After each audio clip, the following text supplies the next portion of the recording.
Bueno, voy a empezar presentando la actividad. Lo que pasa es que lamentablemente estamos teniendo unos problemas técnicos con el conferenciante, cosa que no nos ocurrió antes de ayer que hicimos con él una prueba.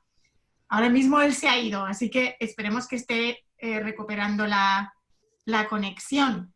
Pero bueno, voy a aprovechar para estos minutos, mientras esperemos que podamos solucionar esta cuestión técnica, para dar la bienvenida a todos, agradeceros una vez más a los que repetís, que sois muchos, y a los que todavía no habíais tenido esta experiencia con nosotros por Zoom.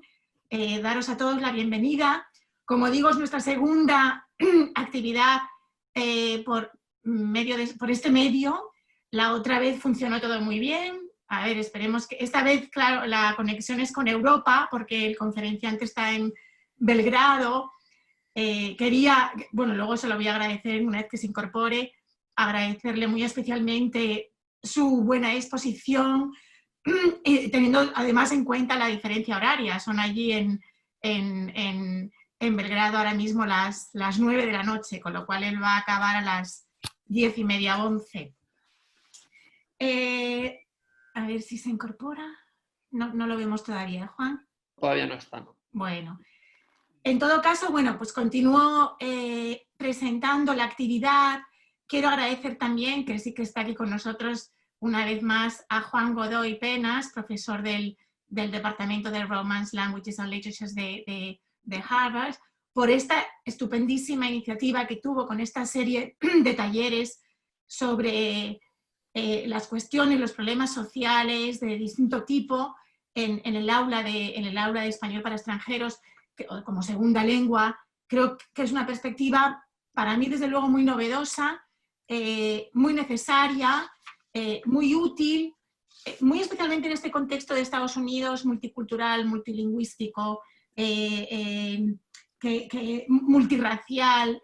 Hemos tratado asuntos como la diversidad racial, la diversidad de género, los problemas que eso produce en el aula, y hoy vamos a abordar esta cuestión de la clase social desde una perspectiva de política económica, que espero, si podemos celebrarla, pues seguramente que nos abra los ojos a los materiales que a veces se encuentran o buscamos simplemente con fines lingüísticos o con fines metodológicos, y quizás la charla de Pau Bori, que es profesor de Belgrado, luego lo va a presentar Juan, pues quizás, como digo, nos ayude a dar otra mirada, una mirada más sensible a la situación, a la realidad de los alumnos, una mirada más abierta, una mirada quizás incluso más generosa,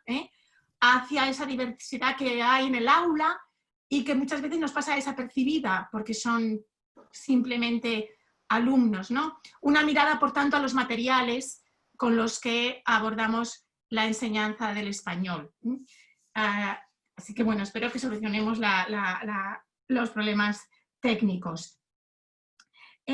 Una serie de cuestiones técnicas y administrativas es, por un lado, que esta actividad se está grabando, como casi todas las que celebramos en el observatorio, porque luego queremos subirla a nuestro canal de YouTube. Si al final alguien de los asistentes que haya intervenido con alguna pregunta tiene alguna objeción a aparecer en el vídeo, pues que por favor nos envíe un mensaje para que, bueno, intentemos editar esa parte, cortar esa parte, pero bueno, espero que nadie tenga problemas. En principio, además, la actividad, la parte que grabaríamos sería la charla expositiva de Pau Bori. Luego, él tiene pensada una actividad práctica, que esa no se va a grabar porque nos dividiremos en grupos, como el otro día, eso no se graba, y luego habrá una puesta en común que sí se grabaría y unas conclusiones finales por parte del profesor Bori que también se grabarían. Respecto a los certificados, como dije en el último taller, haremos unos certificados de asistencia, pero pensamos que al final sería mejor hacerlos ya a la vez, los de esta sesión y los de la sesión pasada, con lo cual los enviaremos, pues esperemos que la semana que viene o la otra. Sí pediríamos, por favor, que a todos los que les interese el certificado envíen a Natalie Ramírez, que la tenemos ahí arriba, nuestra becaria de investigación, su nombre completo, porque el nombre con el que se registran en estas actividades no está siempre claro, no es siempre exactamente el nombre completo. Así que, por favor, envíen su nombre completo para poder elaborar los certificados. Y también ya aprovecho para decir que todos aquellos que quieran recibir notificaciones de nuestras actividades, de nuestros estudios, de nuestras traducciones, etcétera, pues también que nos lo comuniquen por email para poder introducirlos en nuestra base de datos. Y de esta manera ya quedan metidos en nuestra lista de distribución y recibirán todas nuestros mensajes y notificaciones. Lo digo porque no todos los que están en esta sesión están también en la base de datos. Si a alguien le interesa, pues que nos lo indique. Entonces, sin más, y aunque todavía no tenemos, me parece, al conferenciante, voy a dar paso a Juan, que sería quien lo presentaría, y Juan, por lo menos puedes presentar de nuevo la serie de talleres y en concreto este. Sí, bueno, en primer lugar, como ha dicho Marta, estamos teniendo algunos problemas. Pau ha entrado y ha salido varias veces, pero no hemos conseguido establecer una conexión en la que podamos escucharlo y verlo con claridad. Sé que está intentando arreglarlo en su casa con el tema de la conexión, así que voy a pedir 5 minutos de paciencia un poco para ver si lo consigue y lo podemos hacer finalmente. Como ya saben muchos de ustedes, empezamos este taller en febrero, cuando empezamos a hablar de las relaciones entre identidad y lengua, y empezamos con la conferencia de la doctora Uyu Anya y Débora Gómez sobre el tema racial. La semana pasada tuvimos al profesor Juan Antonio Trujillo hablando de la cuestión de identidad de género e identidad sexual, y hoy vamos a tener el último taller por ahora. Esperamos que podamos seguir profundizando en eso el próximo año. Y hoy nos vamos a centrar en la cuestión de clase social y de política económica. Muchos de ustedes imagino que están en el área de Massachusetts. Entonces, aunque quizás estamos acostumbrados a tener instituciones de gran prestigio, no todos nuestros estudiantes siempre pertenecen a una clase social económica que pueda pagar estas instituciones, sino que son becados o tienen diferente ayuda financiera. Entonces también es importante que prestemos atención a cómo el elemento de clase social y de la realidad económica de sus familias contribuyen o afectan a su proceso de aprendizaje, en este caso de español, y se podría aplicar, por supuesto, a otras lenguas para aquellos que enseñen más allá del español. Seguimos sin tener todavía a Boris. Voy a explicar un poco también cómo va a funcionar Zoom y así le doy un poco de tiempo.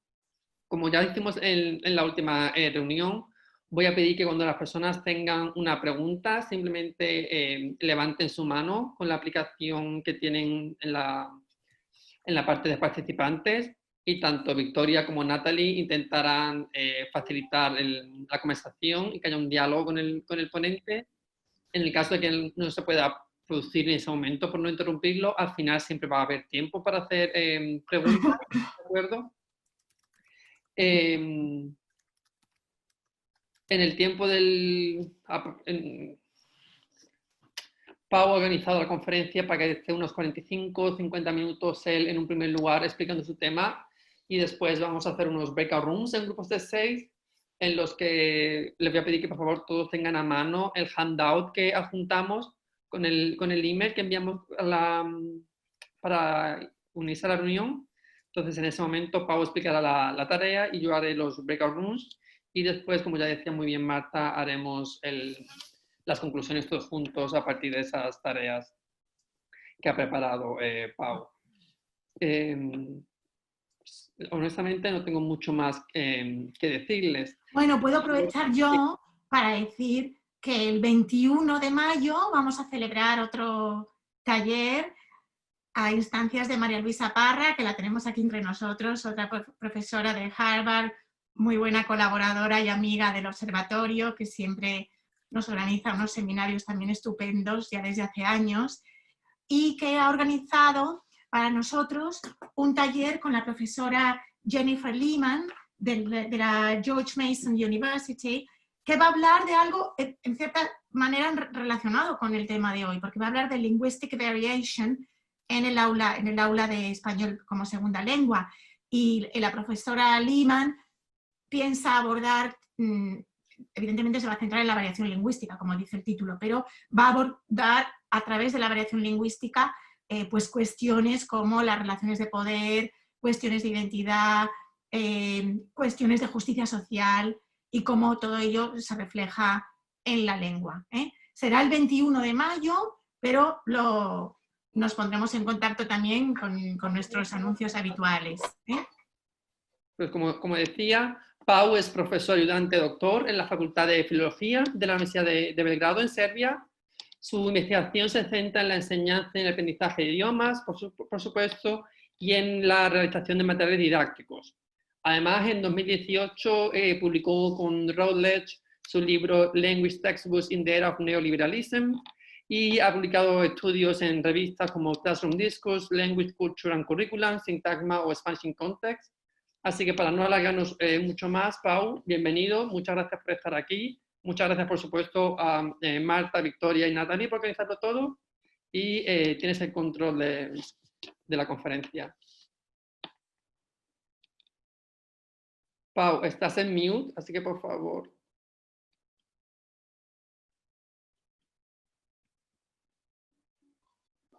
Hola. Perfecto. A todos. Estoy muy contento de estar hoy ante ustedes y agradezco la invitación a esta actividad. Mi presentación de hoy, ahora voy a compartir un segundo, a ver si lo veo cómo. Voy a compartir pantalla. A ver, un segundo, perdón.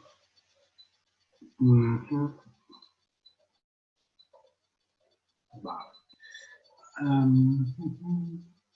Mi presentación de hoy se titula La clase social en español como lengua extranjera, una perspectiva política y económica. En la primera parte de esta actividad voy a hacer mi presentación, que dura aproximadamente 1 hora, y después los participantes realizarán una actividad y al final tendremos tiempo para el debate y la reflexión. Mi charla, taller de hoy se enmarca dentro de lo que podríamos llamar enfoques críticos en la enseñanza de idiomas. Así que, en primer lugar, me gustaría comentar qué entendemos por criticidad. En el lenguaje cotidiano, la palabra crítico a menudo se utiliza para denotar aspectos negativos de personas, cosas o acciones.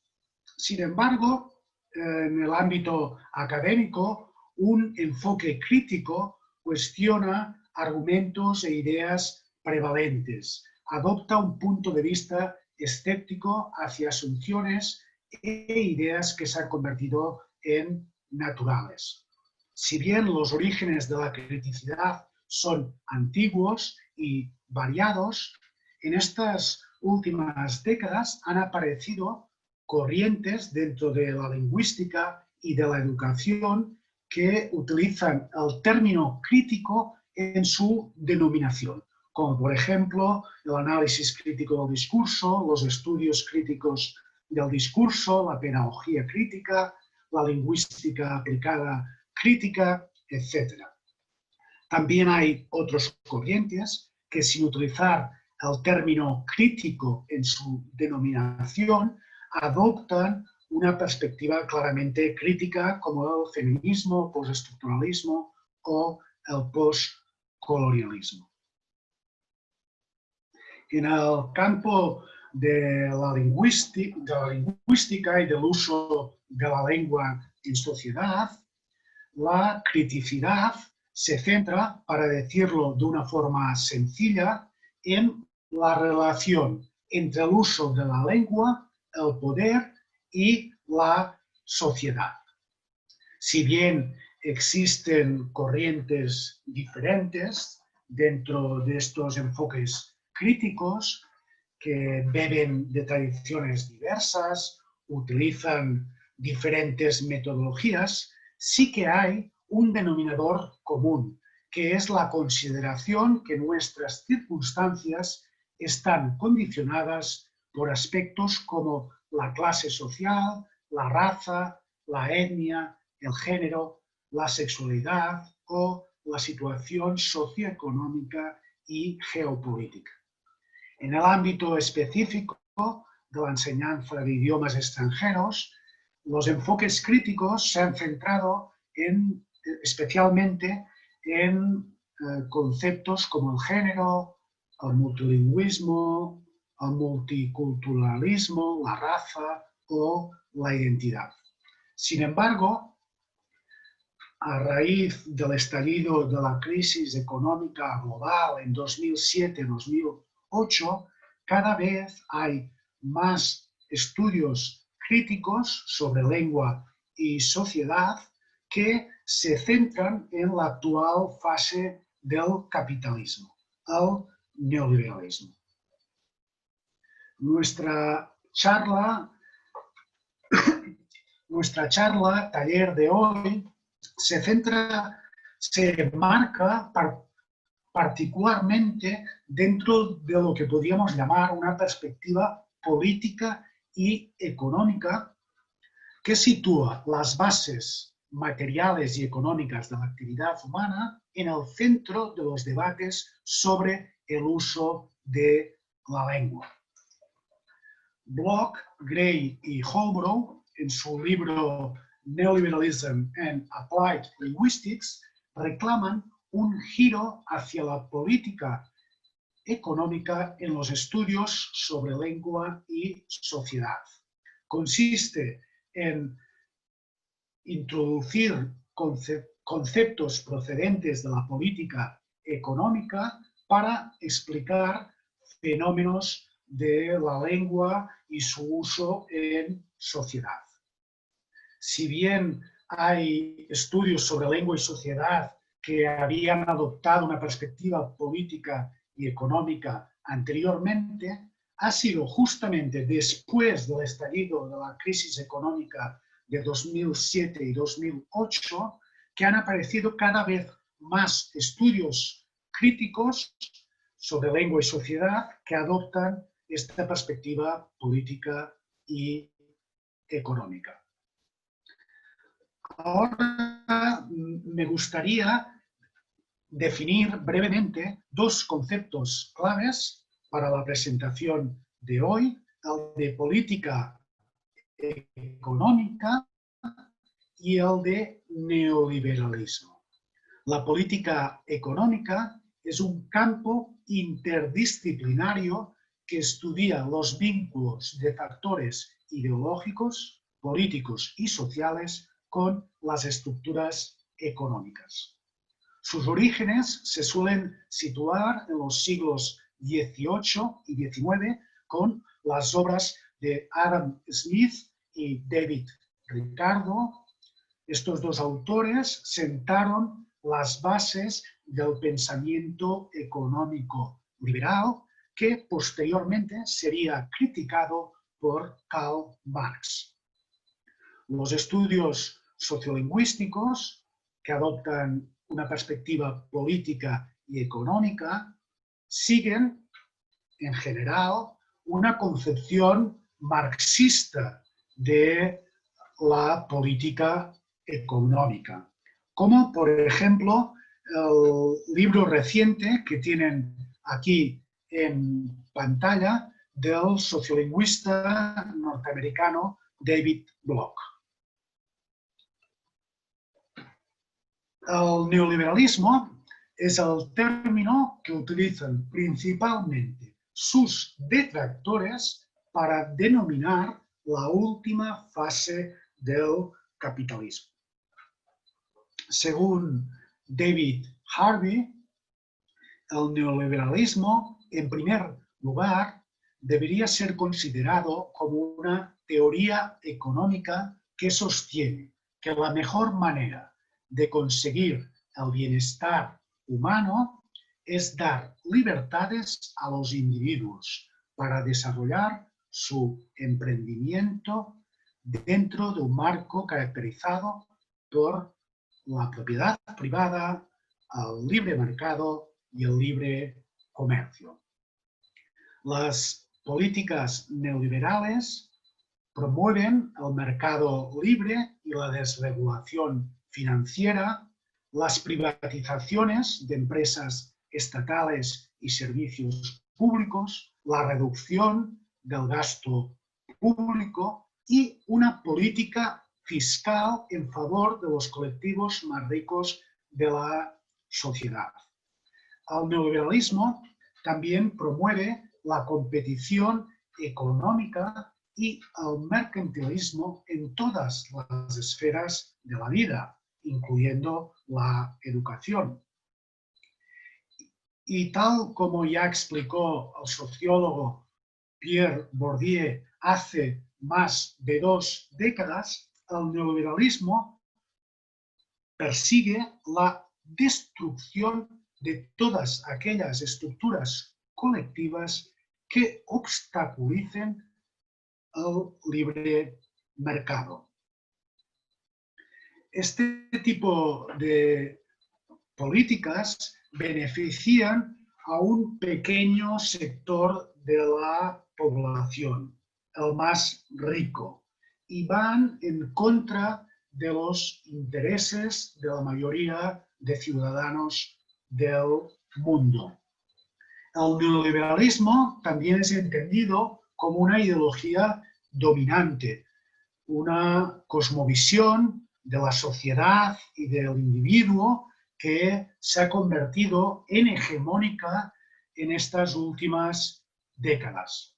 Finalmente, en un nivel más profundo, el neoliberalismo también es entendido como la racionalidad del capitalismo actual que determina la manera cómo se comportan los gobernantes, pero también los gobernados. Esta nueva racionalidad, basada en la emprendeduría y la competencia, determina en gran manera la manera como nos relacionamos con los otros e incluso cómo nos presentamos a nosotros mismos.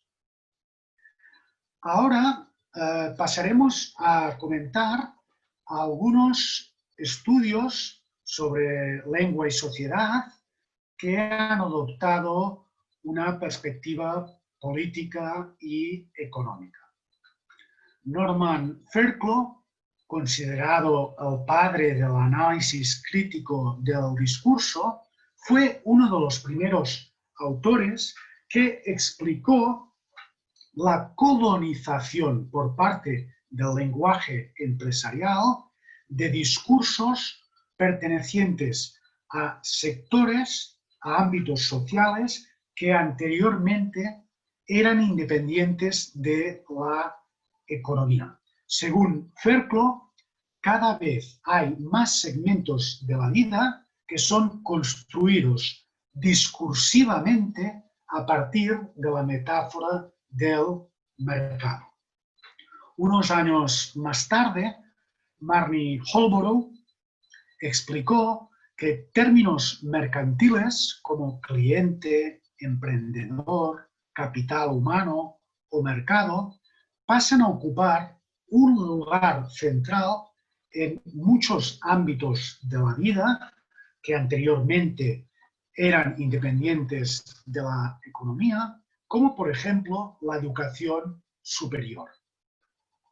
Sin embargo, tal como la misma Holbrook explica, este lenguaje mercantil no está exento de conflictos, ya que determinados colectivos de profesores universitarios, de estudiantes, construyen discursos contrahegemónicos.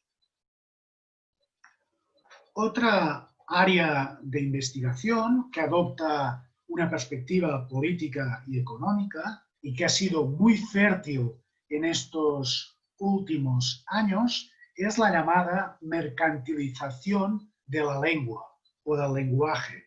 En inglés, language commodification. Según autores como Dussert y Heller, las lenguas ya no son tan concebidas como signos de identidad cultural o nacional, sino que cada vez son más concebidas como mercancías valoradas según su rentabilidad económica. Es decir, la lengua hoy en día se asocia más con los beneficios económicos y con las ideas de valor añadido o desarrollo económico que con la idea de orgullo, de pertenencia nacional o cultural.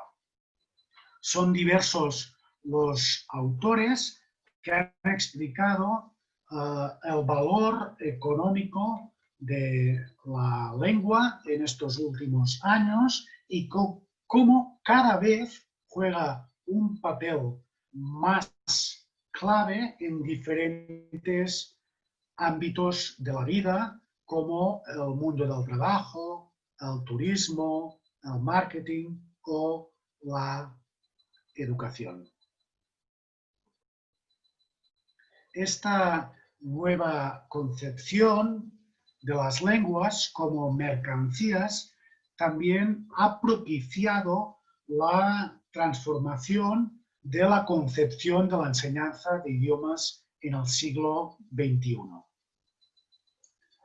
A través de los enfoques comunicativos, el idioma se ha convertido en una habilidad comunicativa que se puede enseñar, o como argumenta Kubota, se ha producido una instrumentalización del idioma para que sea una herramienta útil para el desarrollo económico y la movilidad social dentro de la globalización neoliberal.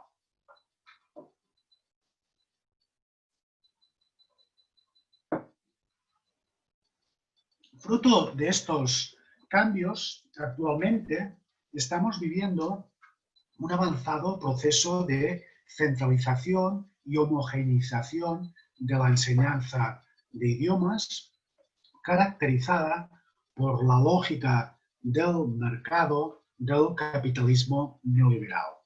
Así, independientemente de la lengua que se estudia y del contexto de enseñanza, los enfoques de los cursos y los materiales didácticos acaban siendo a menudo muy similares. Esta transformación de la concepción de la enseñanza de idiomas se enmarca en un contexto mucho más grande, que es la neoliberalización de la educación. Autores como Hill y Kumar argumentan que las reformas educativas de estas últimas décadas clavan sus raíces en el neoliberalismo a través de la mercantilización de la educación y su sumisión a la productividad de los mercados. El objetivo de la educación no es formar ciudadanos críticos con juicios propios sobre el entorno en el que vivimos, sino que es formar personas útiles para el buen funcionamiento del mercado.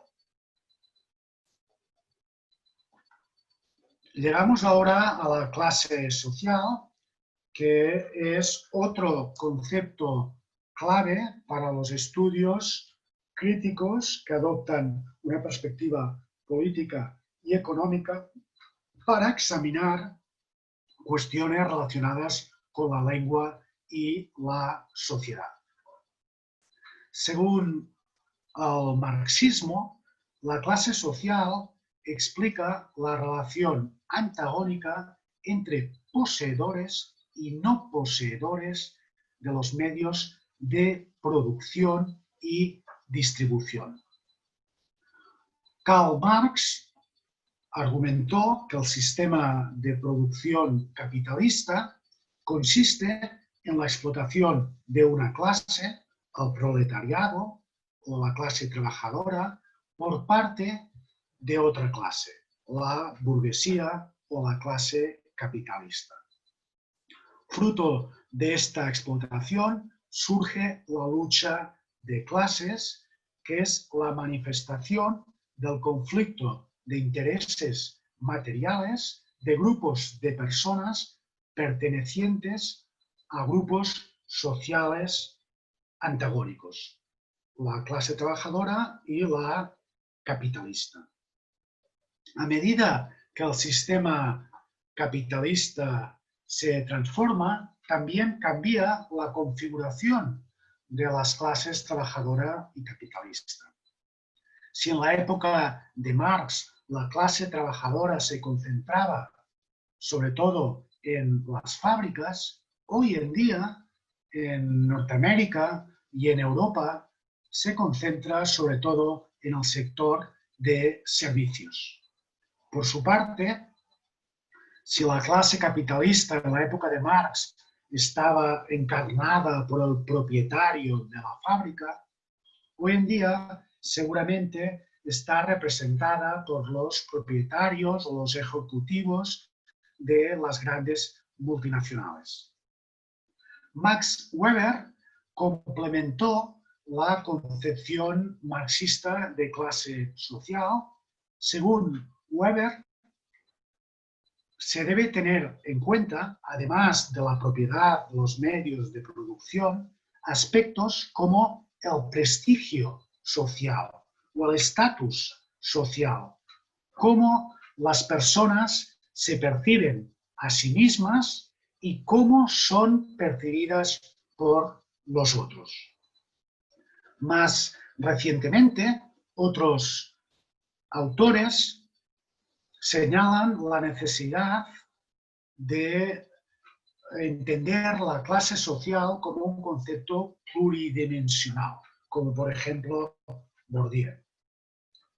Es decir, tener en cuenta la propiedad de los medios de producción, la riqueza, el patrimonio, la ocupación, pero también el lugar de residencia, la educación, las relaciones sociales, los estilos de vida y los gustos, las prácticas de consumo, las expectativas de vida.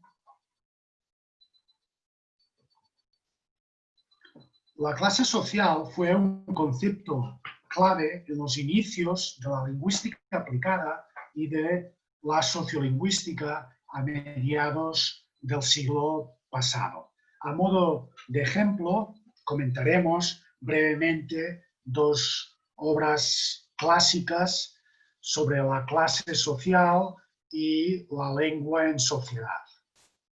La primera es The Social Stratification of English in New York City, a través de entrevistas y cuestionarios a novaiorqueses. La Voz explicó que la pertenencia a una determinada clase social implica el uso de unos determinados patrones lingüísticos. Por su parte, el sociólogo y lingüista británico Bernstein empezó a publicar en 1971 su obra Class A ver.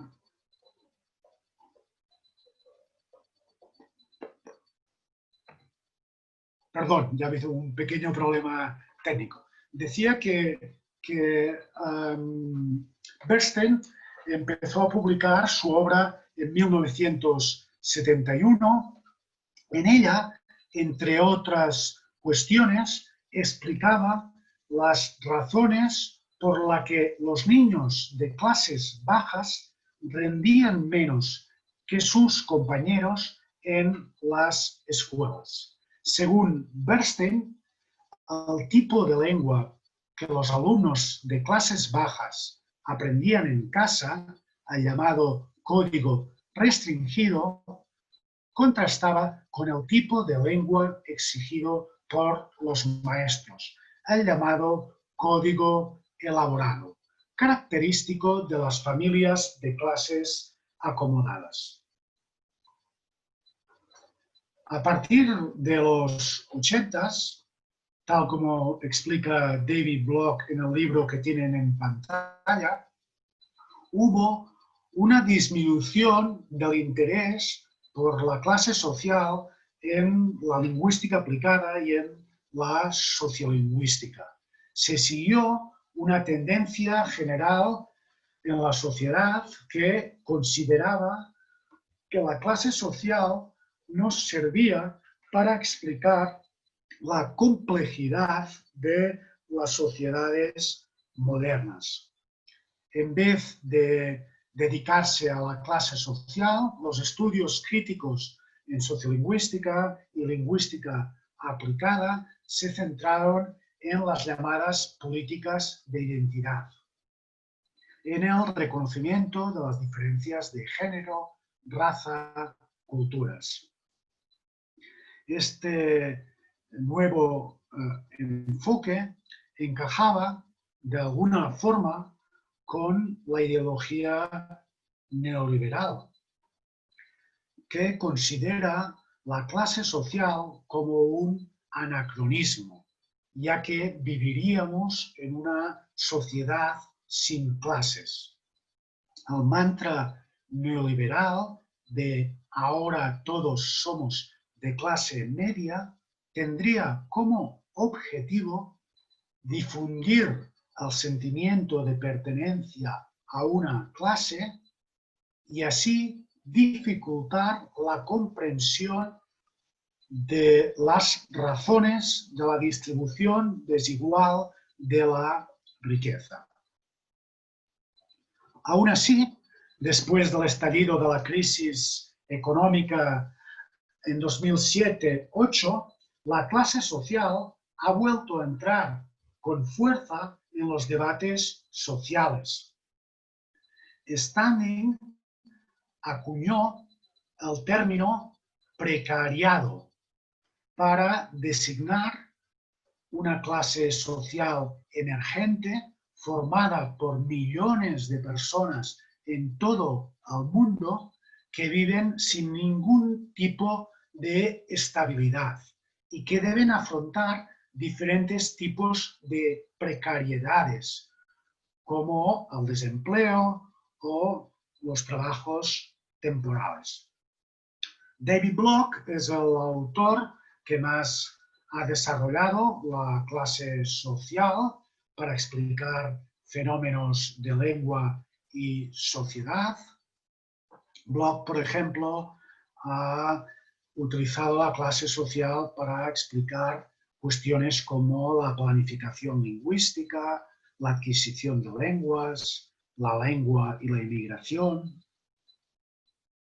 En el ámbito específico de la enseñanza de idiomas, es interesante señalar unos estudios recientes que argumentan que la clase social es un elemento clave en la enseñanza del inglés como lengua extranjera, ya que en países como la China, México o Corea del Sur, solo aquellos estudiantes pertenecientes a familias acomodadas que pueden permitirse clases privadas, estancias en el extranjero, son los únicos que tienen acceso a una educación del inglés de alta calidad.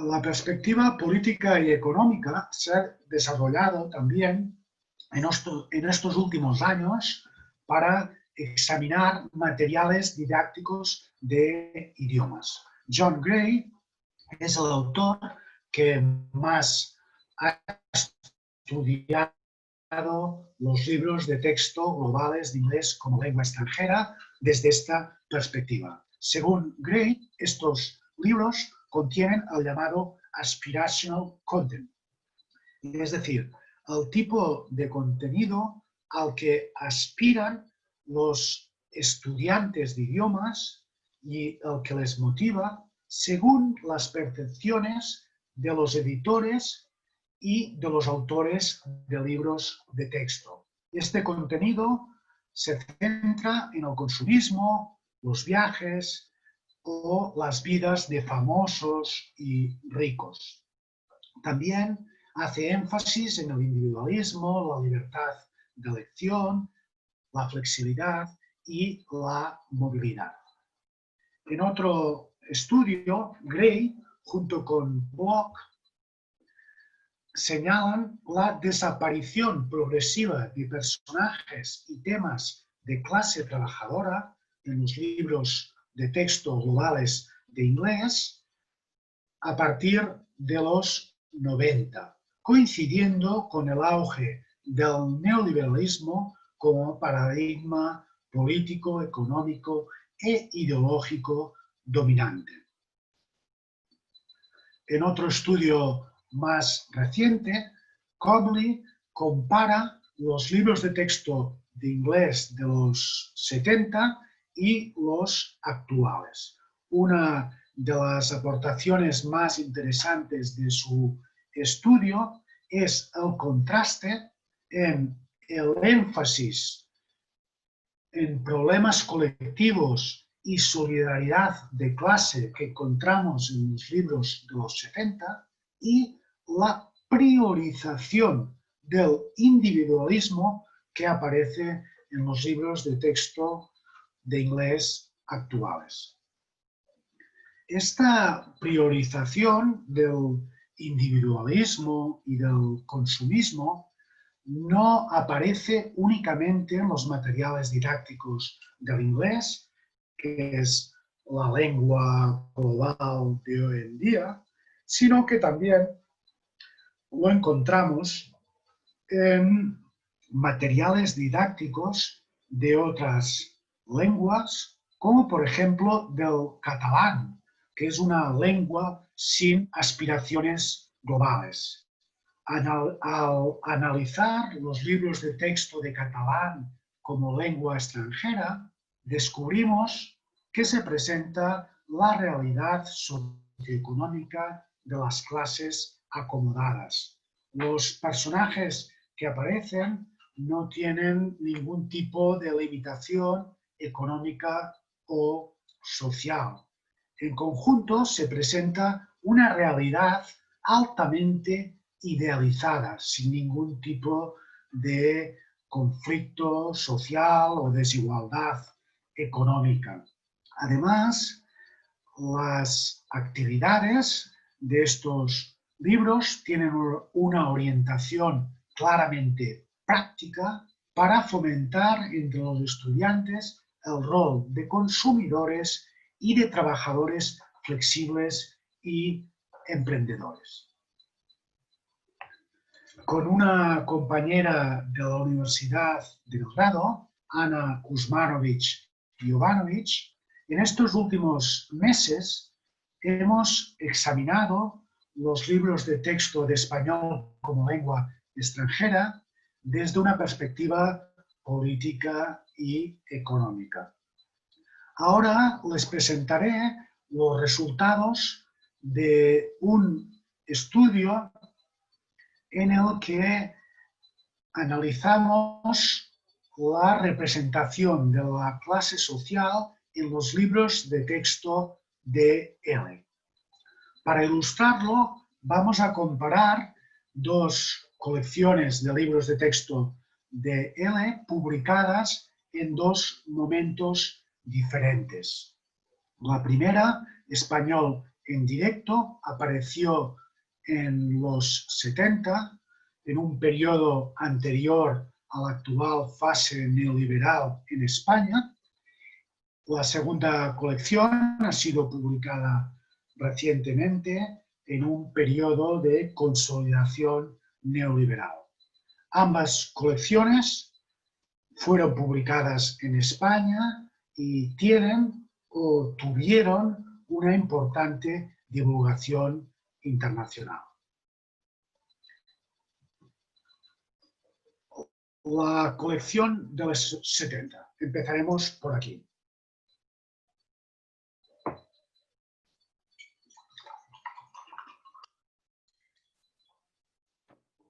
Encontramos un gran hincapié en la división de la sociedad por clases sociales. Por ejemplo, leemos la reseña de un libro titulado Estructura de clases en la España actual, donde se dice: la existencia de una acusada desigualdad social continúa siendo uno de los rasgos más característicos de nuestra realidad social.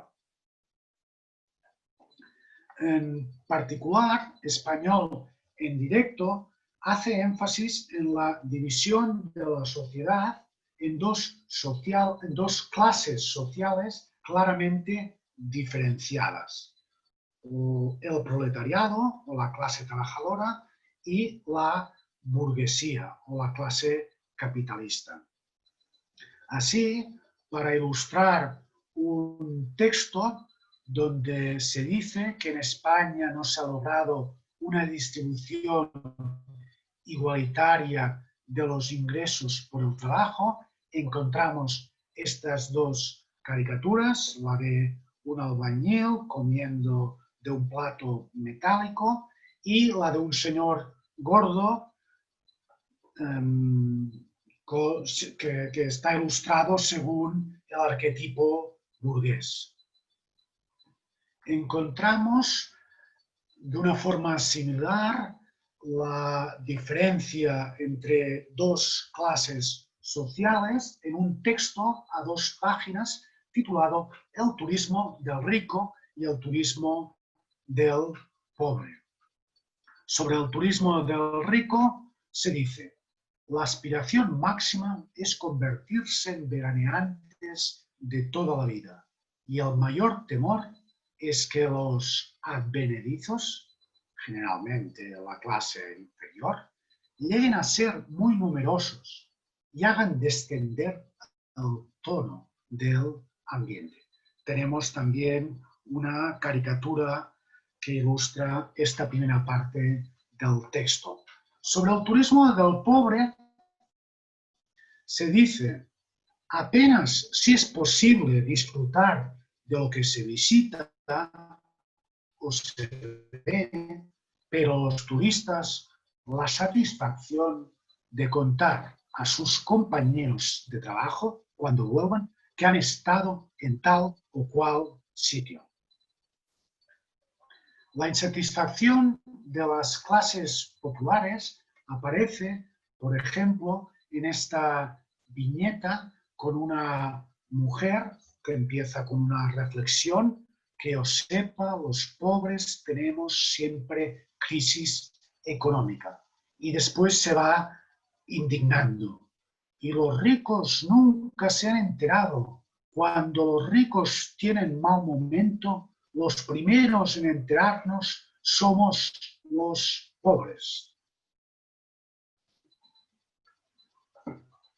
Español en directo ahonda en el concepto de clase social en un texto extenso sobre enseñanza pública y privada que encontramos en el último y tercer volumen de la colección. En el texto se pregunta si es posible una igualdad de oportunidades en el marco de una sociedad clasista. La respuesta que ofrece el texto es indicativa de la influencia que entonces tenía la teoría marxista y la terminología marxista entre determinadas élites intelectuales españolas. Leamos la respuesta. Si profundizamos, pronto se comprende que la igualdad de oportunidades en la enseñanza no rompe en absoluto el sistema de reproducción de las relaciones capitalistas de producción. El no propietario asalariado, cualquiera que sea el nivel de instrucción que haya logrado adquirir, seguirá siendo no propietario asalariado. El propietario de los medios de producción, aunque no tenga instrucción ni la más pequeña formación profesional, seguirá siendo propietario de los medios de producción. Pasamos ahora a la colección actual, que a diferencia de los 70, que hacía hincapié en la división social por clases, esta colección prioriza el discurso meritocrático neoliberal, según el cual no importa la posición que uno ocupa al nacer, ya que la sociedad ofrece oportunidades de movilidad en la jerarquía social a todo aquel que demuestre su talento y se esfuerce lo suficiente. Así, a lo largo de los diferentes libros de Nuevo Prisma, encontramos historias de individuos de origen humilde que consiguieron triunfar gracias a su ahínco.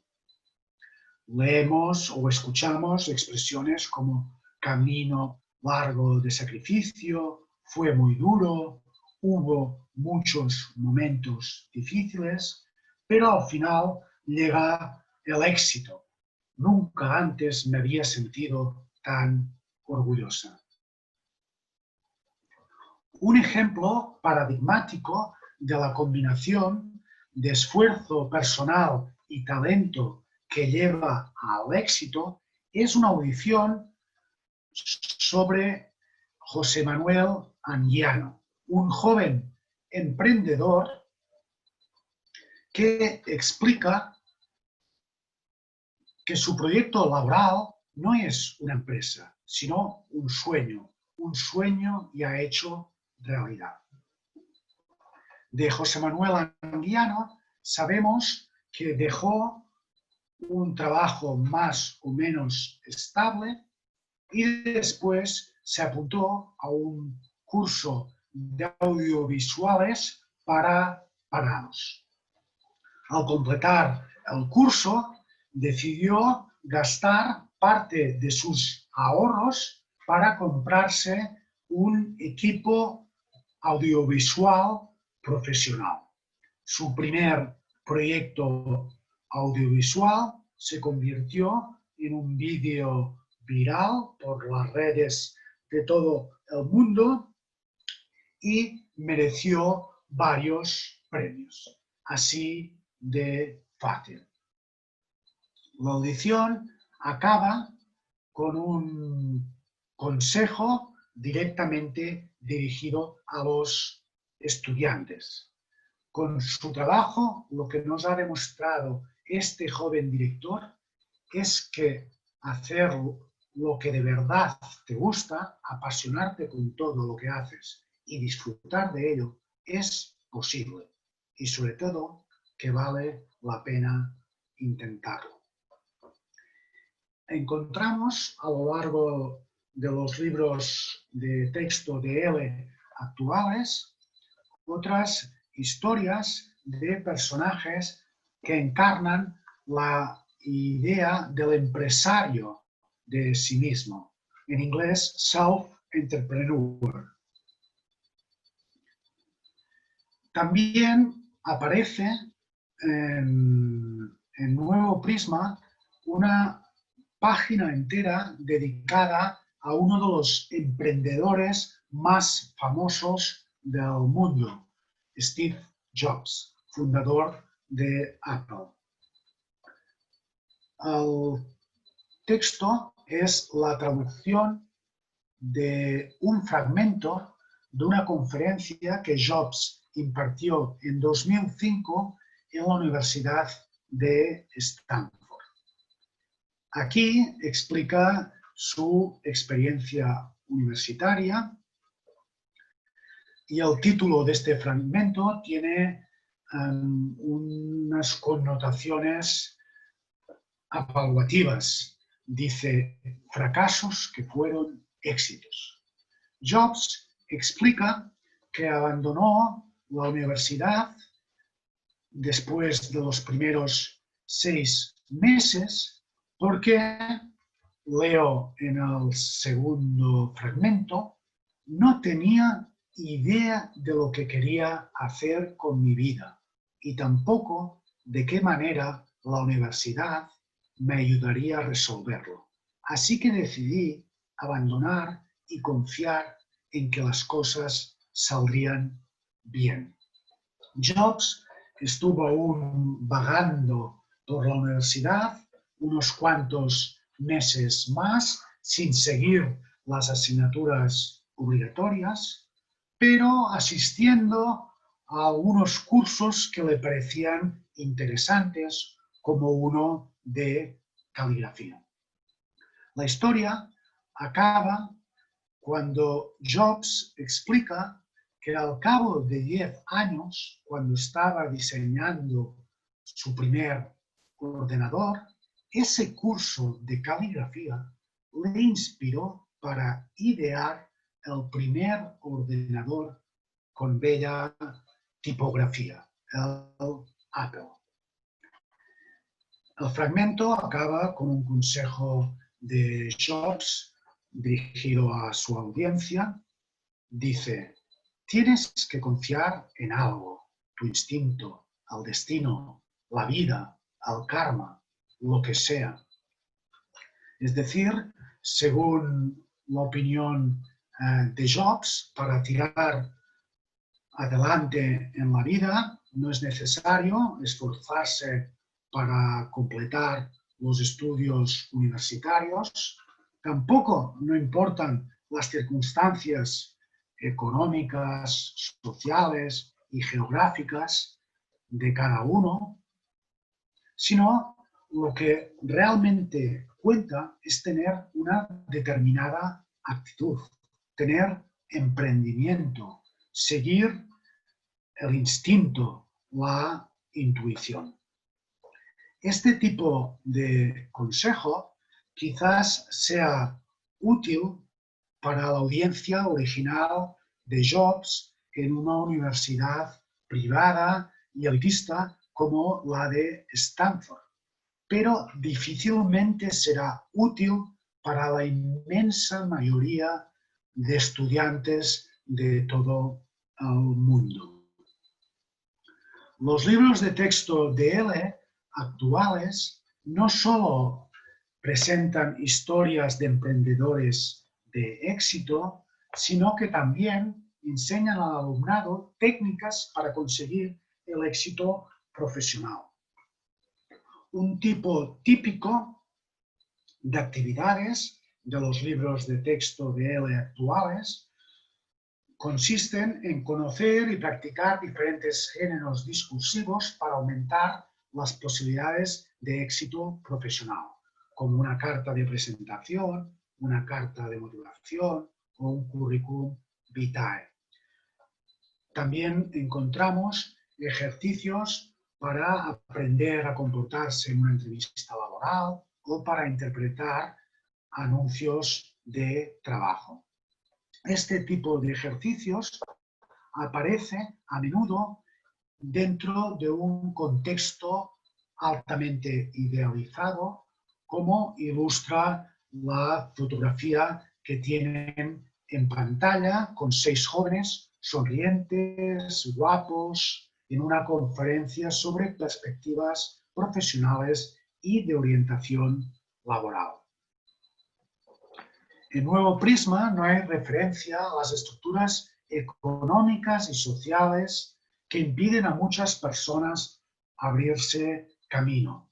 Las referencias a las desigualdades económicas son marginales, suavizadas y siempre indirectas. El contenido visual difumina las diferencias de clases con la aparición frecuente de personajes sonrientes, jóvenes, guapos, bien vestidos, como vemos en la imagen superior, con 4 personajes de diferentes ocupaciones, o en la imagen inferior, en la pantalla, que es un grupo de estudiantes de una clase de L, todos sonrientes, jóvenes, guapos.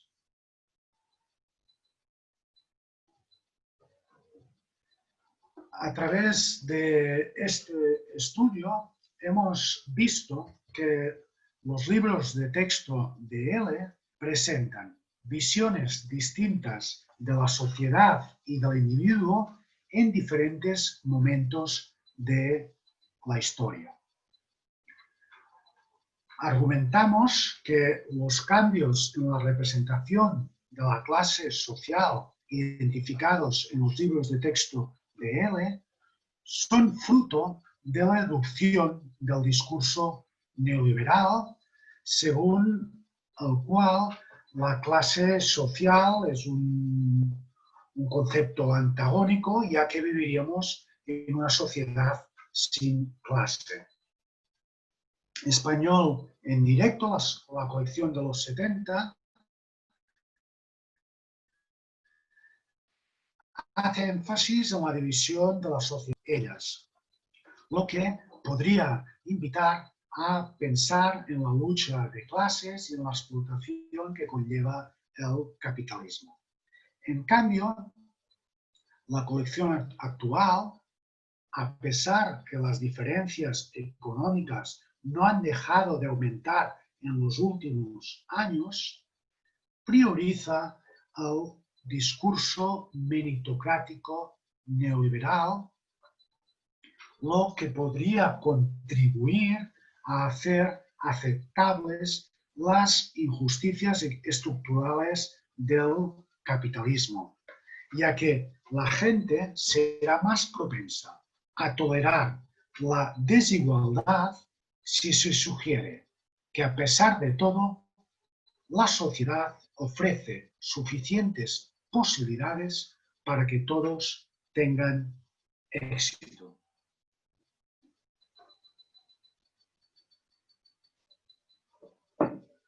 Estudios como el que ahora les he presentado podrían contribuir a que el profesorado de idiomas tome conciencia de la naturaleza ideológica de la enseñanza de idiomas y de sus materiales didácticos, para así adoptar puntos de vista alternativos, alentar el espíritu crítico, la reflexión y el diálogo entre los aprendices. Entendemos que la enseñanza de idiomas no se debería centrar tanto en el individualismo y en la emprendeduría, ni debería concebir los estudiantes como emprendedores y consumidores, sino que su objetivo debería ser, al fin y al cabo, la justicia social y la transformación radical de la sociedad. Si consideran que todo lo que he explicado hasta ahora tiene cierto sentido, quizás les puede interesar un tipo de actividad para la clase de L que es fácil de aplicar, funciona bastante bien, al menos por mi experiencia, y que se puede utilizar en cursos de diferentes niveles de idioma. Se llama ¿pero por qué? Primero se presenta una situación a través de una imagen o un texto del libro de texto o que trae al profesor de casa. Y después se pregunta a los estudiantes por las razones de esa situación. Después de cada respuesta, la pregunta ¿pero por qué? Podría permitir profundizar en la cuestión. Se puede continuar preguntando ¿pero por qué? Hasta que el trasfondo de la problemática quede expuesto. Por ejemplo, ahora vamos a hacer una simulación de una clase. Imaginemos que el profesor trae al aula la imagen que tienen en pantalla. Y en primer lugar pide a los estudiantes que describan la imagen con una o dos frases. Por ejemplo, podrían decir: un joven duerme en la calle sobre un colchón viejo y tapado con una manta vieja. Y a continuación iniciamos la secuencia ¿pero por qué? Porque es pobre. ¿Pero por qué? Los estudiantes, por ejemplo, dicen porque no tiene trabajo. ¿Pero por qué? Porque le han echado del trabajo. ¿Pero por qué? Porque la empresa no lo necesita. ¿Pero por qué? Porque la empresa no tiene dinero para pagar tantos trabajadores. ¿Pero por qué? Porque la empresa quiere ganar dinero. ¿Pero por qué? Porque el propietario de la empresa quiere ganar dinero. ¿Pero por qué? Porque el propietario de la empresa quiere hacerse rico. ¿Pero por qué? Porque quiere comprar cosas. Y así podríamos acabar, por ejemplo, esta actividad. Acabo aquí mi presentación. Al final estaré encantado de escuchar sus reflexiones y comentarios sobre lo que hoy hemos hablado, pero ahora haremos una actividad por grupos. Cada grupo debe diseñar una actividad para el aula de L a partir de una imagen con los siguientes objetivos: practicar y aprender español, pero también alentar la reflexión y el espíritu crítico de los estudiantes. ¿Qué deben hacer en esta pequeña tarea en grupos? Decidir el nivel de español del curso donde eventualmente podríamos realizar la actividad y describir los diferentes pasos y la duración de la actividad. Tendrán 5 minutos para intentar diseñar una actividad a partir de una imagen que tendrá cada grupo y que encontrarán en el handout que les han enviado.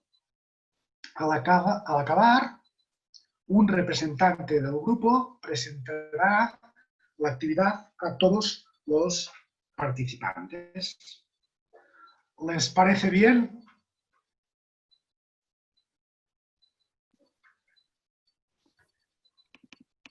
Ok, entonces, Pau, si te parece, vamos a dejar de compartir tu pantalla, por favor.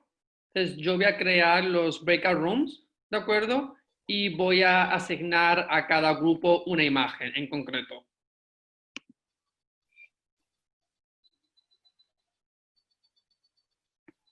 Pau, ¿me estás escuchando?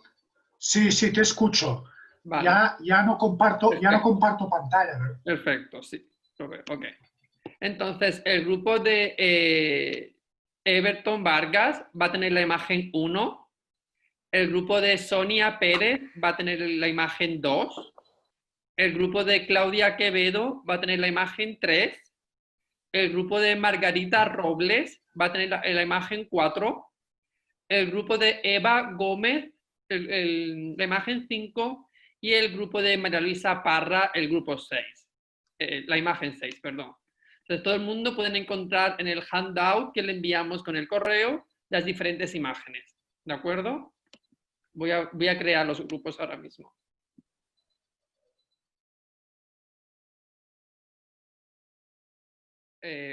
Pau, perdona que os haya sacado de las reuniones, pero si no se nos iba a ir un poco de tiempo. Entonces, si te parece, Pau, dos grupos, si te parecen, pueden presentar sus comentarios y después hacer la ronda de preguntas y conclusiones.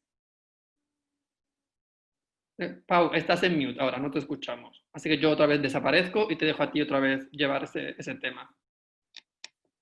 ¿De acuerdo? Te voy a poner el sonido. Ya tienes audio, Pau, así que todo tuyo de nuevo. Vale. Juan, ¿empezamos ya con los estudiantes, con los participantes? Sí, un par de grupos pueden presentar sus ideas con sus imágenes para explicar lo que han hecho y después podemos hacer las preguntas finales. En nuestro caso era la 1. Ay, perdón. Sí. Un par de grupos. Solo dos. Sí, damos un poco de tiempo ajustados. Entonces, Vale. quizás un par de grupos para después así también que haya un poco más de tiempo para las preguntas, si te parece bien. Perfecto. Pues yo conduzco la actividad, ¿de acuerdo, Juan?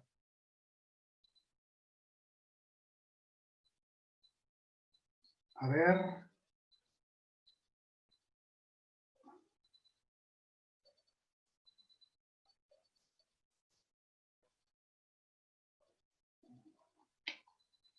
¿O me oyes? A ver, ¿me oyen? ¿Me oyen? Sí. Sí. Vale. Ahora compartiré pantalla.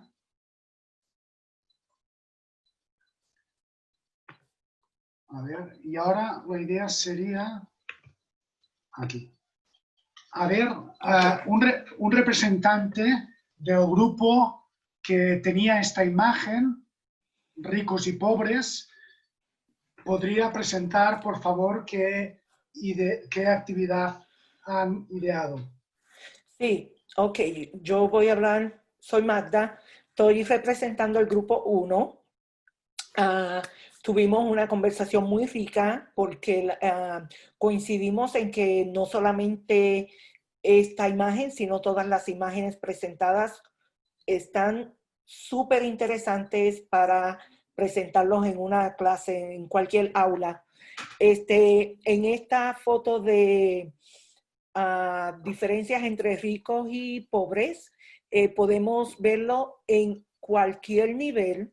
Depende, si es nivel 1, puede usarse en, mencionamos conversaciones, puede ser una conversación básica, buenos días, buenas tardes, ¿cómo está? ¿De dónde eres? Por ejemplo, español 2 sería un poco más avanzado, se podría ya incluir más descripciones, una conversación un poquito más profunda. Español 3 también se puede incluir descripciones y comenzar quizás a escribir un párrafo en términos de escritura, términos de presentación, se puede presentar, hablar por un minuto acerca de la imagen.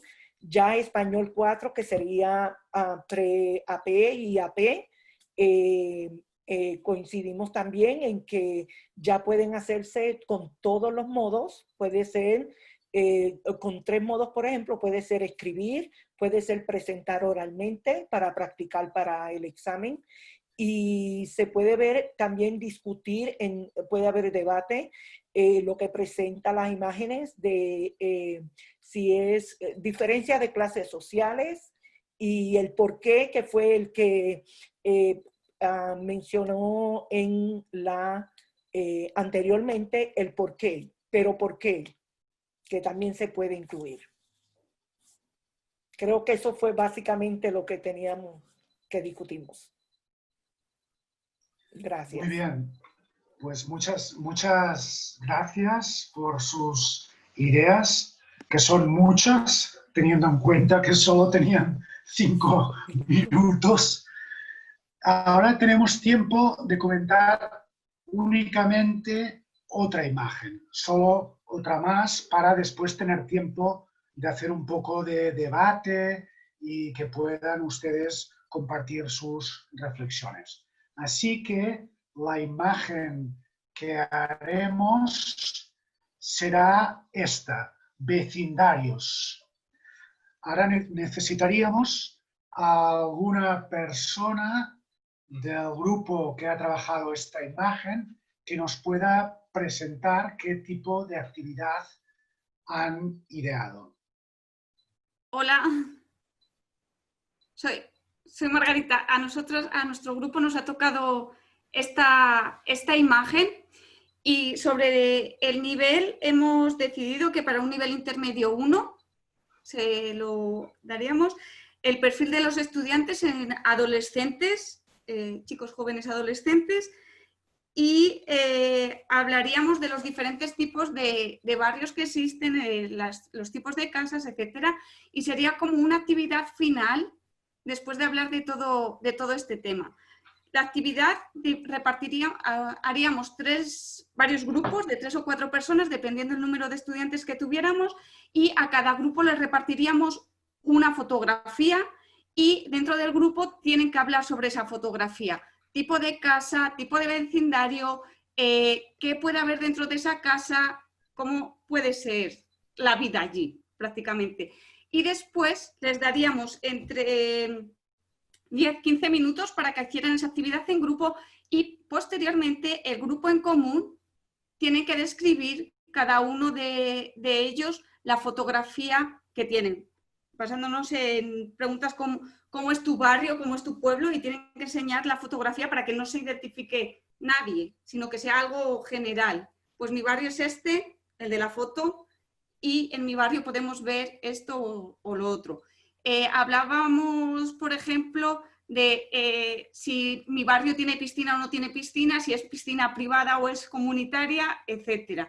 Que también como por el nivel que tienen, hemos pensado que se podría repasar qué hay dentro de cada una de esas casas. Entonces, pues, por ejemplo, mi casa tiene un comedor, una cocina, una habitación y un cuarto de baño. Y la tercera foto podría tener 5 cuartos de baño y una piscina privada con césped, con un jardín maravilloso. Entonces, bueno, sería para repasar los adjetivos comparativos y poder hacer así la actividad, ¿no? Más o menos eso. Muy bien. Pues muy interesante. Tengo una pregunta para todos ustedes sobre la descripción de las casas propias.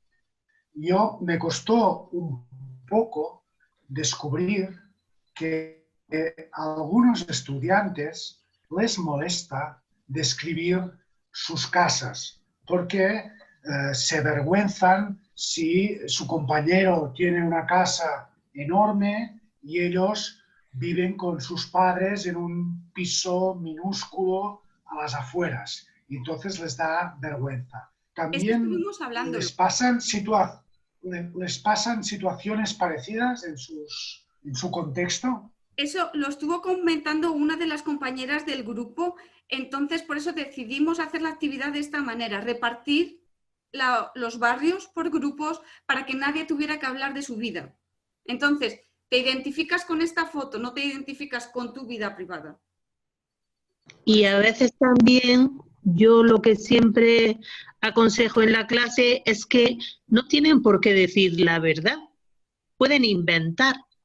A veces me he encontrado que pregunta alguien el correo electrónico, el número de teléfono, y hay personas muy susceptibles y te dicen, yo no te voy a dar mi correo electrónico. Entonces, siempre que se explica, describe tu casa, háblame de tu familia, yo personalmente siempre dejo la opción de lo puedes inventar. No tienes que decirme la verdad si no quieres, puedes inventar. Sí, familia Donde imaginaria y vecindario Sí. imaginario. Donde yo vivo, las mayorías de las personas son afluentes. Hay casas inmensas y los pocos niños que son pobres no quieren que nadie sepa que ellos son los que son pobres. Entonces yo hago una actividad con mi español 5, que es una de dar direcciones. Y una de mis actividades es que vamos a Google Earth y ellos tienen que darme la dirección. Entonces, cuando yo estoy ahí, porque no me lleva exactamente donde es, ellos tienen que decirme, a la derecha, señora, siga recto, y me dan direcciones.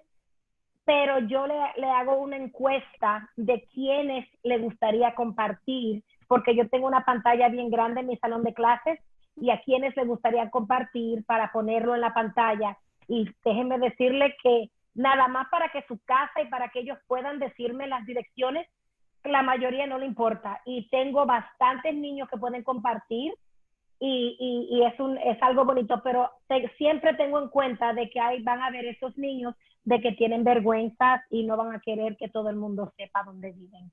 Hay que tener mucha cuenta. Muy bien, muchas gracias. No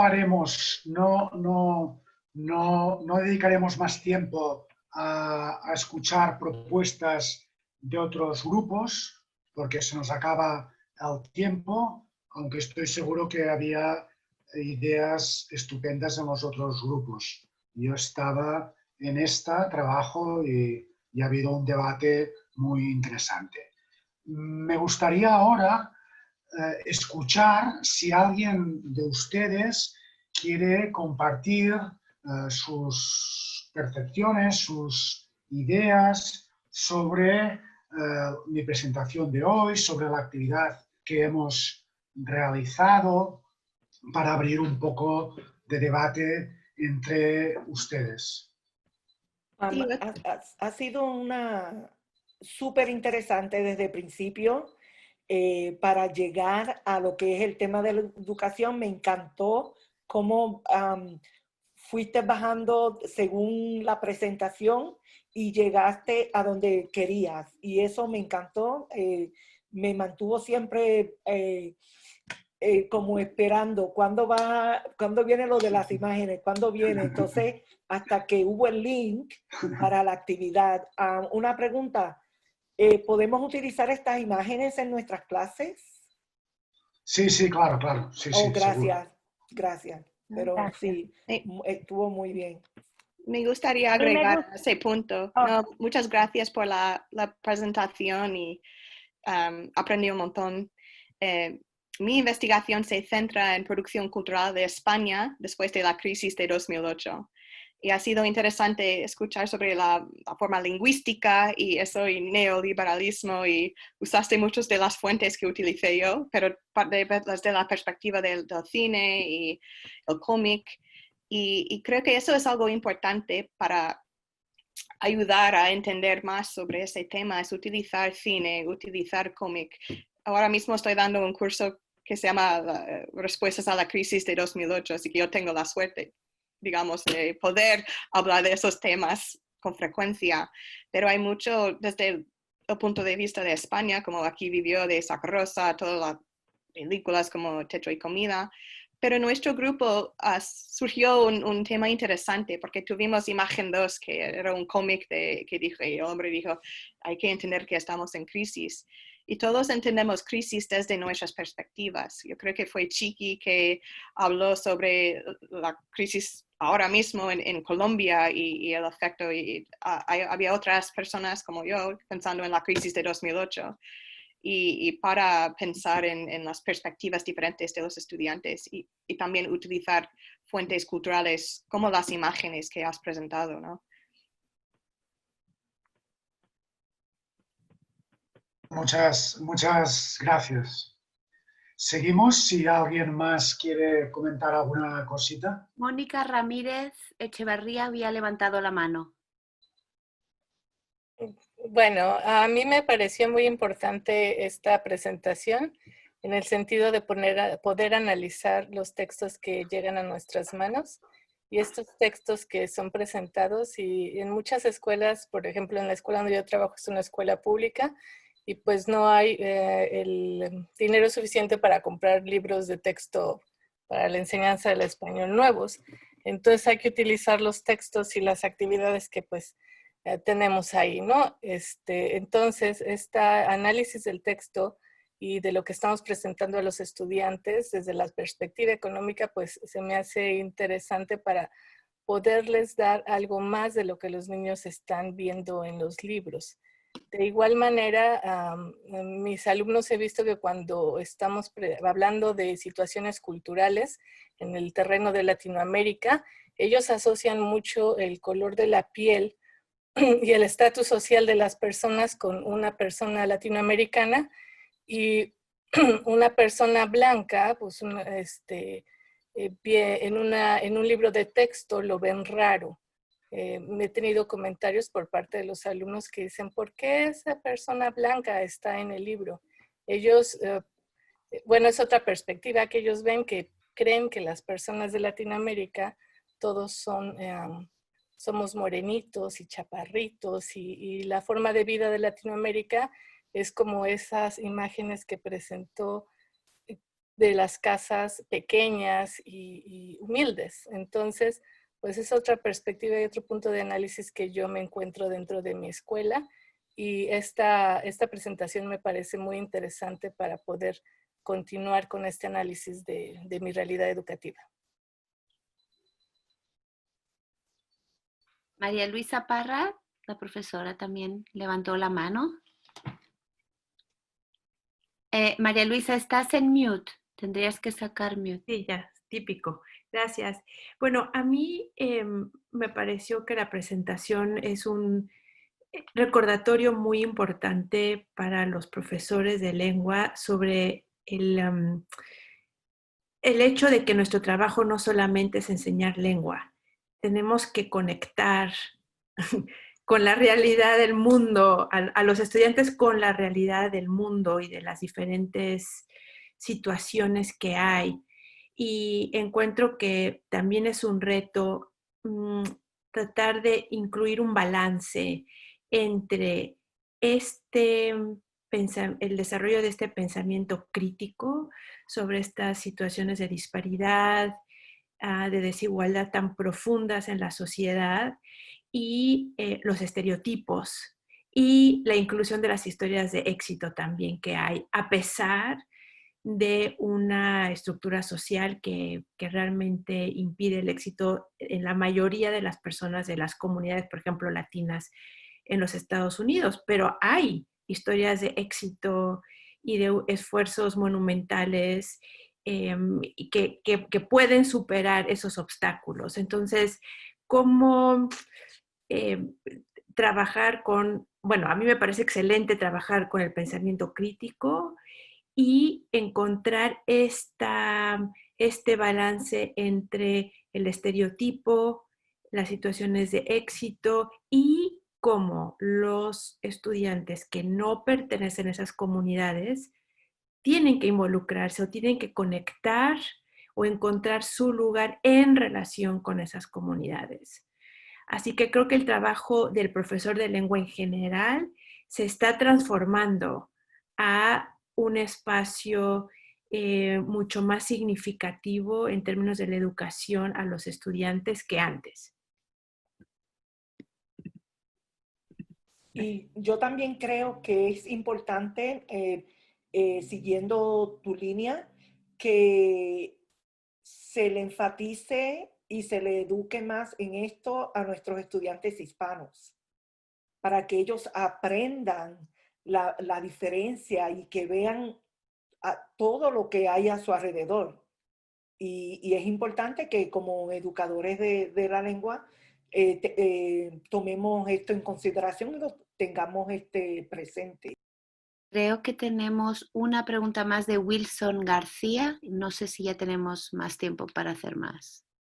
¿Wilson? Sí, mi pregunta es el otro lado, porque entonces cuando hay estos temas controversiales siempre va a haber, por ejemplo, en el caso de que estamos hablando acá de clase social, de neoliberalismo, hay estudiantes, yo tengo estudiantes, no, que son muy conservadores y entonces el discurso de ellos va a ser el del otro lado. Entonces, cuando les presentamos una imagen así, van a decir sin pensar, no, esa persona es pobre porque es perezosa. Entonces,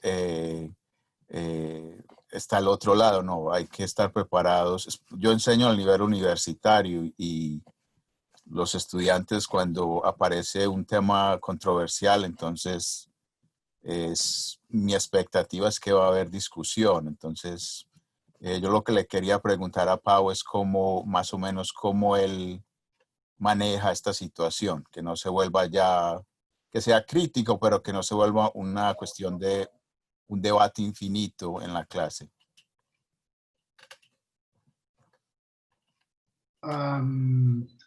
Hombre, en los debates siempre se debe dar espacio a que todas las personas expresen sus opiniones y las argumenten. Es evidente que en una clase los estudiantes tendrán diferentes opiniones. Lo importante es que haya diálogo entre ellos, que haya reflexión y que después de ese diálogo y esa reflexión, alguno de los participantes pueda replantearse alguna de las ideas que tenía anteriormente preconcebidas. Bien, gracias. Yo tengo un comentario, Victoria, yo sé que vamos mal de tiempo, pero juro que no voy a tardar mucho tiempo y bueno, tampoco es que estoy yo descubriendo el mundo con esto. Lo que quiero decir es que muchas veces pensamos que muchos de estos temas son más fáciles de abarcar en cursos avanzados y también quiero que recordemos que no es necesario que sean cursos avanzados. Por ejemplo, Pau, me ha gustado mucho la imagen en la que tenías los dos carritos de la compra con la persona que era homeless y el ejecutivo. Eso se podría introducir perfectamente después de la típica lección que todos hacemos en español de A1 sobre la comida, que describan qué tiene uno en su carrito de compra y qué tiene el otro, y a través del tema de la comida incluir un poco de critical thinking sobre el tema de clase social, etc. Y no creo que ese debate lo debamos reducir solo a niveles avanzados, sino que incluso en principiantes, con recursos y creando una buena transición entre los temas que todos necesitamos explicar en un español 1, como es ir al supermercado, se pueden hacer. Sí, sí, totalmente de acuerdo.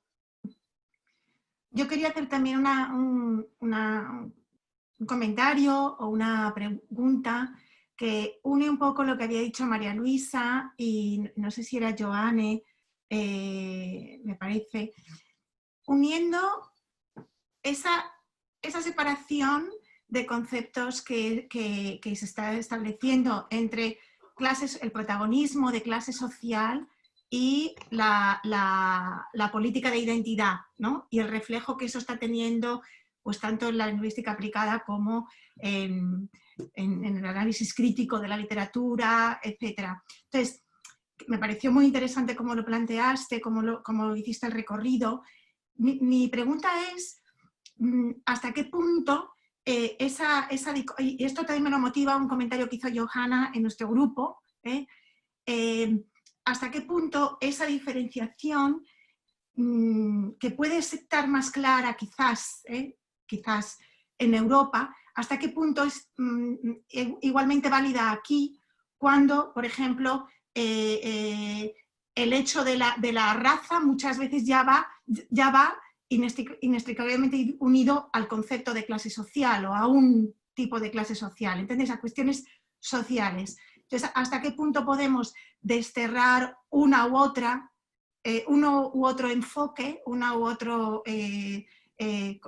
concepto, las cuestiones de identidad por un lado, las cuestiones de clase social por otro, cuando muchos contextos, como aquí donde nos encontramos, por ejemplo, decía, no sé si era quién era la persona que hablaba, de que a los chicos les llamaba la atención que en los libros de español aparecieran personas blancas porque asocian el español con un color de piel o con un tipo o con una etnia o con una raza, etcétera. Pues por lo mismo, muchas cuestiones de identidad van parejas a cuestiones sociales. No sé si... Bueno, era simplemente una observación por si podías comentar algo al respecto a cómo lo habías separado. Pau. Sí, entiendo perfectamente el comentario. Estoy de acuerdo con lo que dice. Sin embargo, en lo que he querido hacer énfasis es que las políticas de identidad,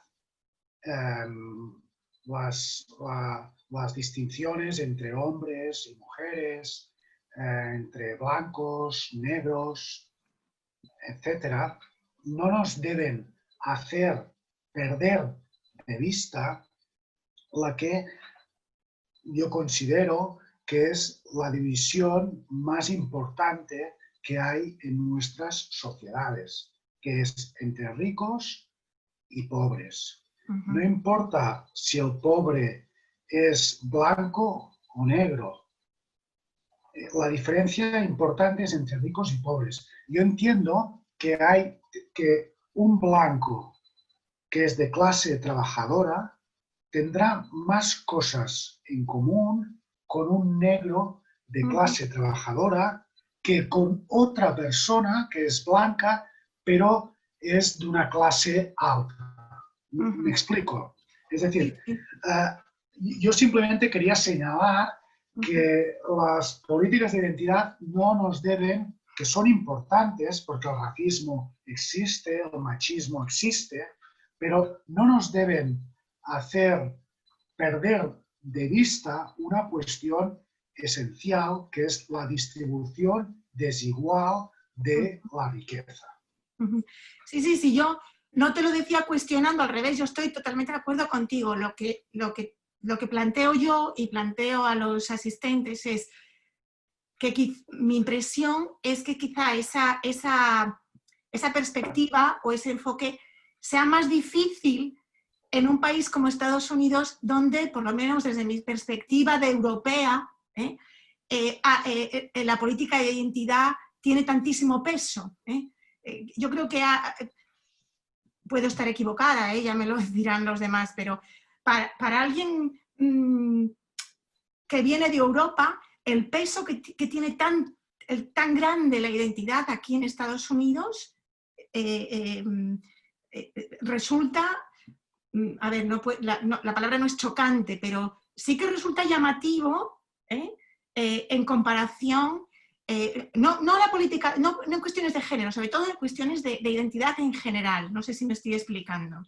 Es mucho más fuerte aquí, yo creo. Sí, yo creo que Marta sí tiene razón en cuando hace referencia a esa interseccionalidad entre los diferentes elementos de la identidad y cómo esos diferentes elementos se combinan y a veces también cada individuo considera un elemento de su identidad con una importancia mayor que otro, o incluso en un momento de su vida va a tener diferentes aspectos más importantes. Pero sí también creo que el aspecto de clase social es algo quizás más unificador a nivel social o a nivel global en el que nos estamos encontrando hoy en día y en la sociedad en la que nos encontramos.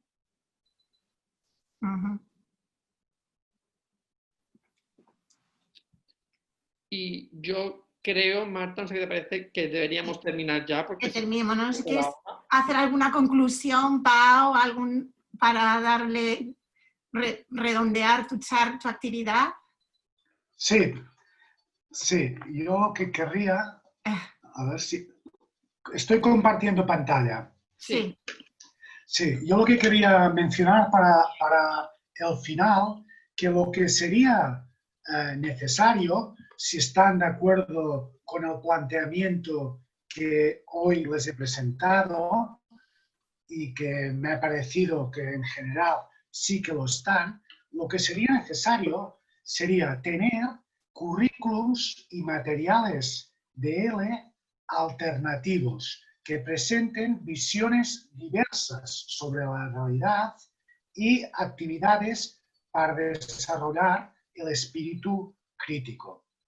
Hasta que este tipo de orientaciones en los currículums y hasta que no aparezcan libros de texto alternativos, lo que podemos hacer nosotros como profesores de L es introducir en la clase materiales y actividades complementarias a los libros de texto para contrarrestar las representaciones hegemónicas de los libros de texto y así alentar la reflexión y el diálogo entre nuestros alumnos.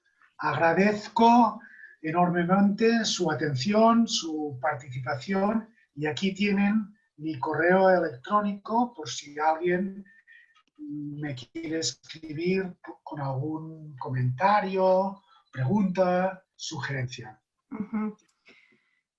Muchísimas gracias, Pau. Muchísimas gracias por esta charla tan fascinante, tan enriquecedora, por abrirnos los ojos. Yo creo que, como dije al principio, que todavía no habías entrado, este tema que nos has traído creo que es saludable, creo que es novedoso dentro de la didáctica de las lenguas, por lo menos para mí lo es. Creo que además sensibiliza a los profesores de lenguas extranjeras, dándonos una mirada más alerta a los materiales que utilizamos o a los materiales que se crean. Y te agradezco muchísimo que te hayas ofrecido a impartir esta charla y con este tema tan, repito, tan interesante. Y me alegro muchísimo que hayamos podido solucionar los problemas técnicos del principio para concluir de esta forma tan enriquecedora y tan exitosa la serie de talleres sobre cuestiones sociales en el aula de español como segunda lengua. Felicito y agradezco a Juan muy especialmente por esta serie y yo creo que estarán todos de acuerdo conmigo en que deberemos retomar estas cuestiones. Esto simplemente ha sido un aperitivo, yo creo, ¿no? Creo que hay muchísimo que profundizar tanto en las cuestiones de género, desde luego en la cuestión de clase social y en los temas raciales. Así que, por lo que a mí respecta, yo intentaré que volvamos a tener talleres el curso que viene que abunden en estos problemas. Y les emplazo ya también al taller que va a organizar la profesora María Luisa Parra para el 21 de mayo. Mañana seguramente o quizás el lunes ya Juan enviará una encuesta, ¿verdad, Juan? Sí. Sobre la clase de hoy, que te mandaremos luego también los resultados, Pau, para que estés al tanto de la opinión. Les agradecemos que rellenen la encuesta, que nos den sugerencias, que nos digan sinceramente su opinión sobre este taller y sugerencias sobre otros. Y yo creo que nada más, agradecer mucho de nuevo también a Victoria y a Natalie su apoyo en la organización del taller y dejar a Pau descansar, que además ya es de noche allí. Sí, sí. Gracias a todos. Gracias. Gracias. Bye, bye. Muchas Adiós. gracias. Adiós. Hasta el próximo. Gracias. Cuídense todos mucho, por favor.